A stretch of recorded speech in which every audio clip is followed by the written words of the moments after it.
Welcome to episode 7 of my 2023 training diaries. I'm coming to you from the French countryside, where we're spending a few days at a beautiful Airbnb on a farm in the Jura Mountains, just north of Geneva. We have a view of a nearby castle right from our living room window here. Oh yeah, and there's donkeys. Hi, I'm so curious. Hi. Sorry, we don't have anything for you.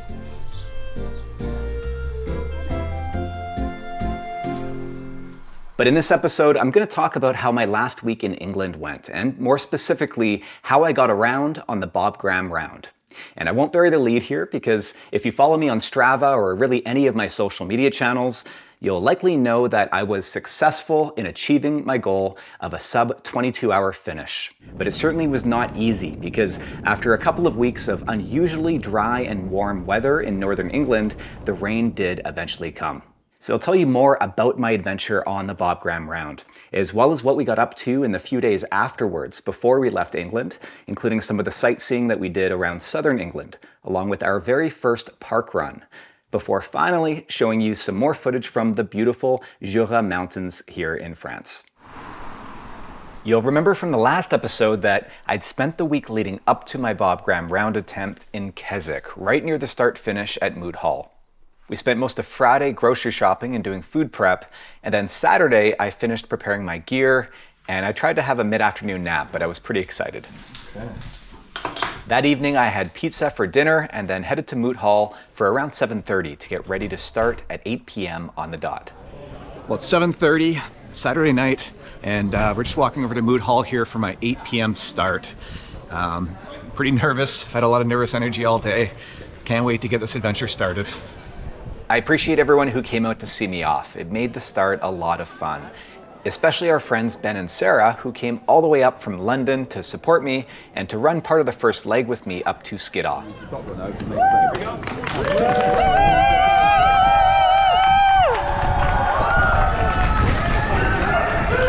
Here we go, following legend Jeff on his Bob Graham Round. Let's head down here and up Skiddaw.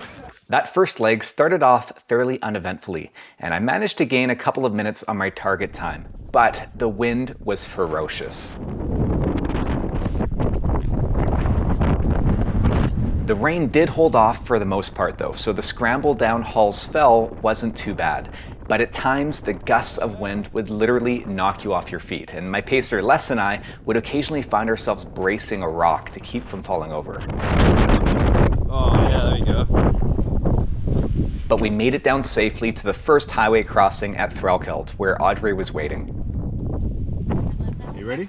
I swapped out my bottles for new ones that Audrey had pre-filled with NAC energy drink mix, grabbed a handful of NAC waffles, drank a shot of Ketone IQ, and was out of there in less than 4 minutes with my new pacer, Andy Barry, who had already grabbed another bag of snacks for me to eat on the run. It's not too bad, is it? Not too bad. Andy has paced that leg for something like 8 successful rounds, including Jack Coenzel's recent FKT. Oh yeah, and Andy just happens to own the Lake District 24-hour fell record, having summited 78 peaks in just 23 hours and 23 minutes. So I could not have asked for a better pacer. Yeah, it's 2:20 a.m. We are descending Dollywagon Pike. Gracefully, as you can see. By the time we reached the ridge, the wind was gale force with gusts well over 50 miles per hour. And then the rain started, pelting our faces while we navigated in the fog from peak to peak, at times with less than 5 meters of visibility. And this is where Andy's experience really came in handy, because I could absolutely trust his navigational skills and pretty much just put my head down and focused on moving and eating, while just occasionally verifying our route and each peak against the route that I'd plotted on my watch. We finally made it down to Dunmail Raise, the second checkpoint, just as the sun was coming up so that I could drop my headlamp with Audrey, restock my supplies, and head out on leg 3 with my next 2 pacers, Keith and Michael.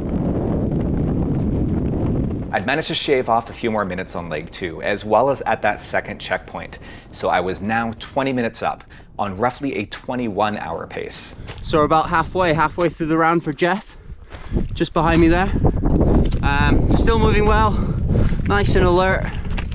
It's that most difficult bit of the round really, you've passed the adrenaline rush of the early legs and you're not near the finish yet. So we're just working our way up Bow Fell now, and then it's not too bad from there to Wasdale. You'll see Audrey, you'll refresh and you'll go again, but we're getting there. And Keith is one of the 2 runners that I'd paced on this leg the week prior, so it was really cool to have him now repaying the favor, and it was quite impressive how quickly he'd recovered from his own bob just a week prior as well. But leg 3 I knew would be the most challenging. It's not only the longest, but is by far the most technical, with a ton of boulders, scree, and even some scrambles. The rain had made the rocks and boulders extra slippery, so I was really having to take my time, and the wind and that sideways pelting rain certainly didn't make it any easier. I felt bad for the guys who didn't have pants, and I probably wasn't moving quickly enough for them to keep warm, but they got me through it while making sure I stayed on top of my nutrition and my hydration, all while filming some great footage for me. Hello, hello. Leg 3, Jeff. Another Done. leg down. How'd you feel? We're getting there. I feel good. Feel good. I'm gonna eat some food. I think I'm hydrated, but I'll drink a bunch of water as well. When I finally made it to Wasdale, I had lost almost 2 hours and was now on 23-hour pace. So I knew I had some work to do on the final 2 legs to get back on track. One of my next pacers, Ian, and his partner Carolyn had driven to Wasdale the evening before to get a good spot and to camp out in their van, which was amazing because it also gave Audrey a break. This really is the most remote and really the only difficult of the checkpoints, so it's always best to have a second crew handle this one if you can. I headed out on leg 4 after a 7-minute break with my new pacers Ian and Benji, and Michael decided to continue on with us so that he could get a bit more time on feet. That climb out of Wasdale is straight up the mountain, but the rain had finally stopped, we had decent visibility, and even the wind at that point could not hold me back. A bit of sheep worrying.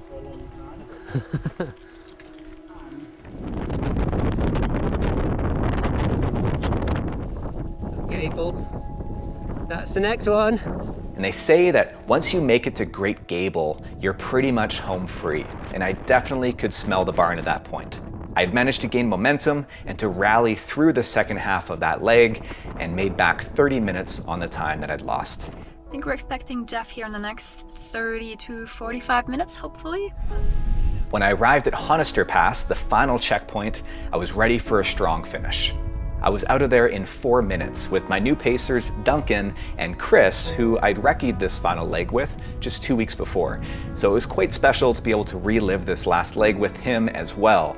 It really brought the experience full circle. Last climb of the Bob Graham round. Summit 42. Yes. Music in the background.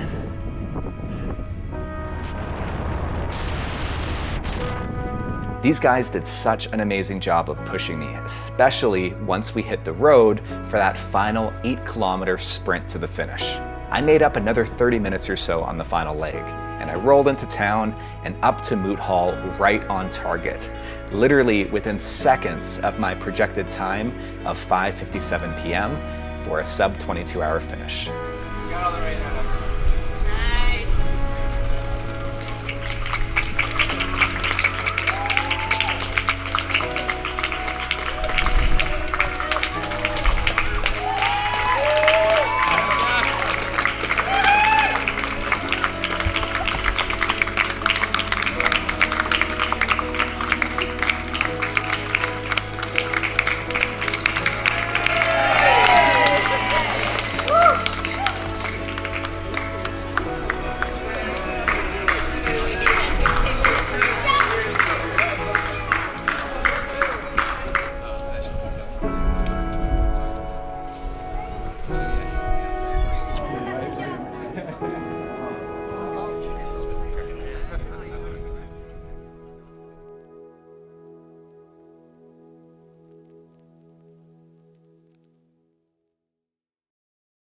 So I think I executed as well as I could have given the conditions.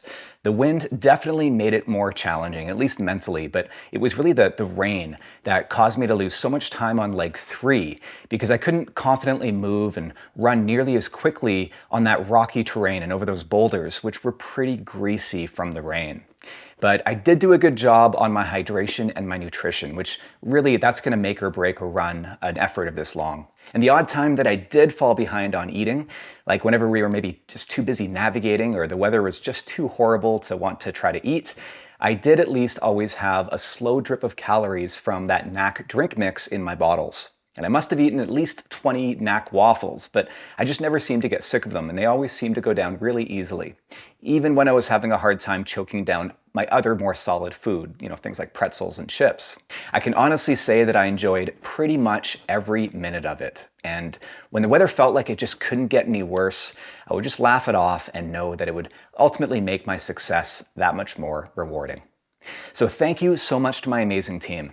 We often say that races are a team effort and that we couldn't have done it without our pacers or our crew, but formal races have aid stations and they have volunteers, and you absolutely can do them without additional support. But that's just not the case for the Bob, at least not for us normal athletes. We need someone to set up our own aid stations, and we need pacers to help carry our extra water and supplies, to help navigate, and to witness our summits in order to have our attempts ratified by the Bob Graham 24-Hour Club. So I could not have done this without their help. Thanks to NAC, thanks to HBMN, and to Solomon for supporting my adventure. And thanks to all of you as well for your words of encouragement, and to everyone who came out to cheer me on at both the start and the finish, as well as those who came out to our social run the week before in Keswick. This really was a dream come true, and I couldn't think of a better way to celebrate having turned 42 than to follow in Bob Graham's footsteps and to do like he did some 90 years ago when he turned 42, to summit 42 Lakeland Fells. And my run also just happened to land right on Canada Day. And I'm now officially just the second Canadian to finish the Bob Graham, with a new fastest Canadian time as well. There will of course be a full documentary coming, but probably not until the end of the year, because this one is going to take me a lot of work. But I promise it'll be worth the wait. We left Keswick the following morning and began our drive south, stopping for 2 nights in Liverpool, where we did some sightseeing, including a visit to the Beatles Museum, which was very cool.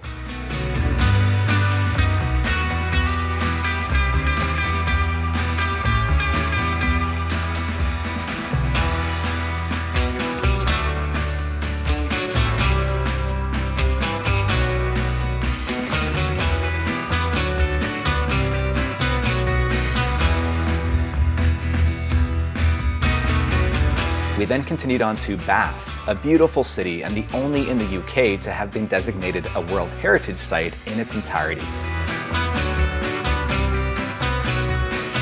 Bath is known for its Roman remains, including its Roman baths, hence its name.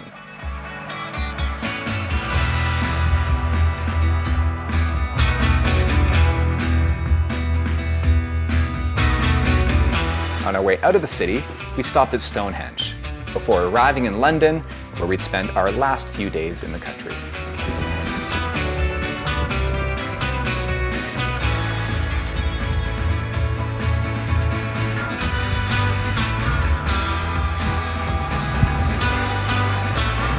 We both had runs scheduled for Saturday anyway, so we decided to warm up by jumping into our very first park run in a park near our B&B just north of downtown London. It's a beautiful Saturday morning here in London, England. We are in Hampstead Heath Park, and we're here for our very first park run. So these are short runs. They vary in distance. Today is 5K. They're not quite races. They're not quite meetups or group runs. They're kind of something in between. But they're free, at least they are here in the UK. And they're really just a fun way to get people moving.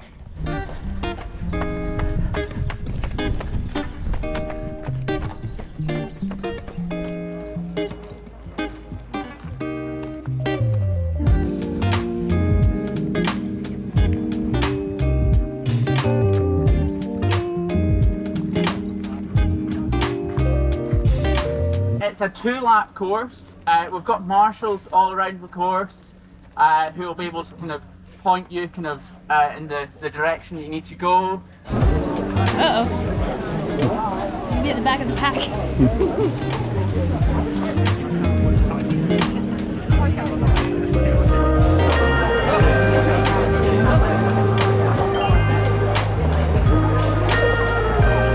And we're off.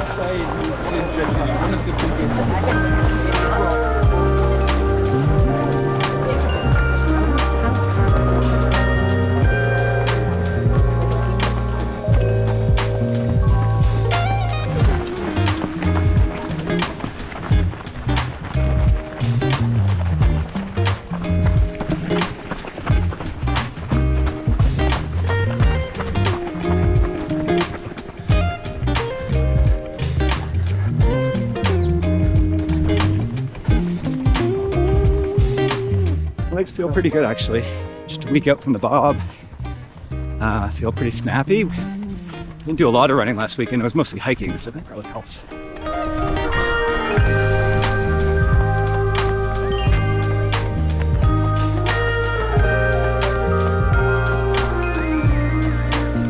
Thank you. Okay, here we go, lap 2. Thank you.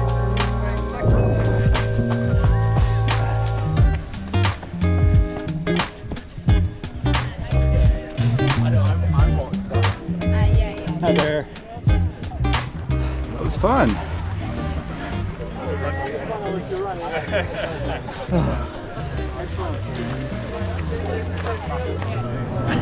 Every week, so it was hard. Like always. Hilly 5K. Yeah, very hilly. Yeah. It was all uphill, as far as I'm concerned. I would say it's the entry-level drug to running. You come along week in, week out, you talk to people, and they lure you into things, going, oh, that's 10K, it's 2 park runs. And then weirdly they talk you into marathons and ultramarathons. It is the entry-level drug, so I'd say it's a warning, really. It is highly addictive, but great fun. Yeah, and you've done a few. 294 different venues, so 300 odd park in total. I travel around week in, week out doing different ones across the UK. Oh, that's amazing. We're down from Scotland, where our home park run is Falkirk.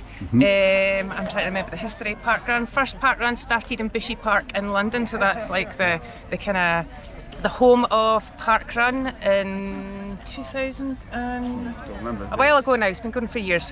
We're just under 200 park runs with over 100 volunteers. It's a big part of it, the social side and volunteer, and it's all volunteer run. Yeah. So the organisation obviously sponsors, but everything else is volunteer run. So taking part, you do a bit of everything. And we're down on a holiday at London at the moment. We're down from Falkirk, and you've got to look up a park run when you're here, definitely. Yeah. So we had to make sure we got that in when we were down here. So this is the morning run before we check out. So we arrived here in France on Sunday after flying into Geneva. And yesterday we went for a run up the valley here on some beautiful trails to check out some of the nearby sites.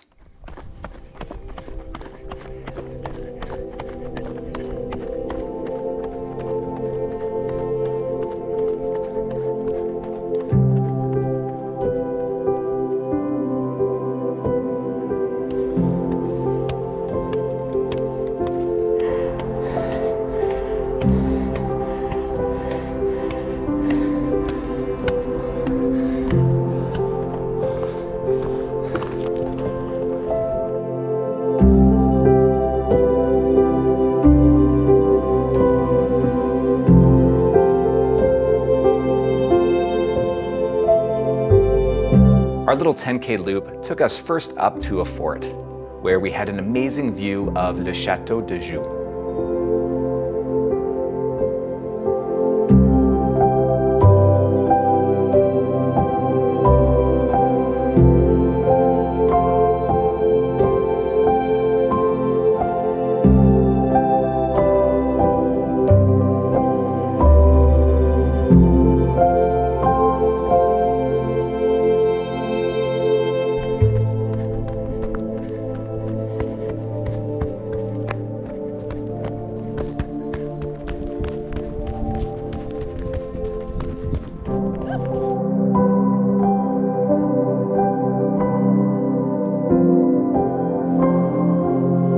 We continued across to the castle itself before returning up the valley to our B&B for an apéro.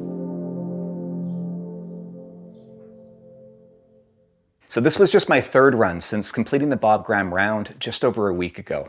I'm slowly trying to ramp my mileage back up in preparation for our fast pack of the Tour de Mont Blanc, which is coming up in just a few weeks. But I did take 4 days completely off from running, where I did a fair bit of walking as we did all that sightseeing that I mentioned. Because as they say, motion is lotion. But this was of course really low intensity and with lots of breaks. My body has felt surprisingly good, but I've been getting bouts of fatigue as well, especially in the afternoon. So I'm also trying to sleep as much as I can as I continue to recover, and of course focusing on my nutrition as well. This is just a quick stop over here in France for a few days en route to Switzerland for Audrey's race, the Eiger Ultra Trail 100K, which I'll tell you more about in the next episode. And you can subscribe to my newsletter in the link in the description to be notified as soon as I publish a new video. We'll be leaving tomorrow morning on Wednesday, so likely by the time that you see this, we'll have arrived at our next destination near Grindelwald. So the mountains are getting bigger and the footage will be getting even more epic, so be sure to stay tuned for all of that.